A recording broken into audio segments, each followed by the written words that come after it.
Pada kesempatan kali ini aku mau bahas yang lagi hits, yaitu adalah krisis ekologi. Kalau ngomongin krisis ekologi, erat kaitannya sama planet. Planet apa teman-teman? Yo iya, planet bumi. Di mana planet bumi idealnya itu adalah rumah bagi makhluk hidup. Nah, kenapa kok idealnya ini? Karena nantinya kita bisa merelasi ya. Kita bisa merelasi. Kalau kita bisa merelasi, nantinya nggak akan ada dominasi.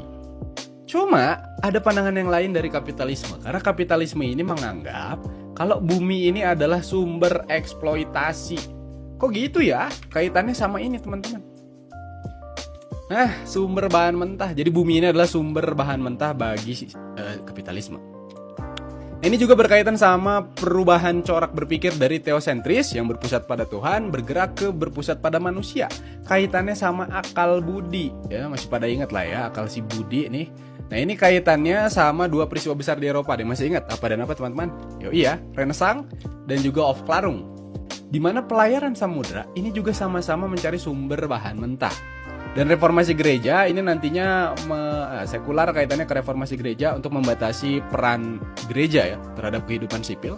Lalu di Aufklärung ini nanti cuma lebih advance doang, di mana ipteknya makin advance, kaum utilitarian muncul, di mana HAM dan hak hidup hewan ini cukup menarik.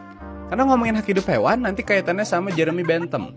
Kalian boleh cek karya Bentham di mana Bentham bilang kalau hewan juga punya hak hidup. Karena hewan juga bisa merasakan rasa sakit. Dan juga yang masih jadi perdebatan adalah prakapitalis. Nah, di revolusi industri abad ke-18 ini erat kaitannya banget sama sebuah sistem ekonomi iya yang dikenal dengan kapitalisme. Di mana kapitalisme ini disebut-sebut munculnya di revolusi industri ya, kaitannya sama karyanya Adam Smith dan juga Ricardo, juga karyanya Max Weber ya. Etika Protestan dan Spirit Kapitalisme. Di mana di sini memunculkan dominasi antara manusia dengan manusia. Karena yang awalnya home industry itu jadi industri skala besar, teman-teman, setelah penemuan mesin uap dan seterusnya. Hingga akhirnya Murray Bookchin, ini seorang ahli ekologi sosial, ini ngomong kalau dominasi terhadap alam itu terjadi gara-gara dominasi dalam masyarakat. Adanya hierarki, otoritas, ya otoritas ini bisa negara dan lain sebagainya, juga kapitalisme.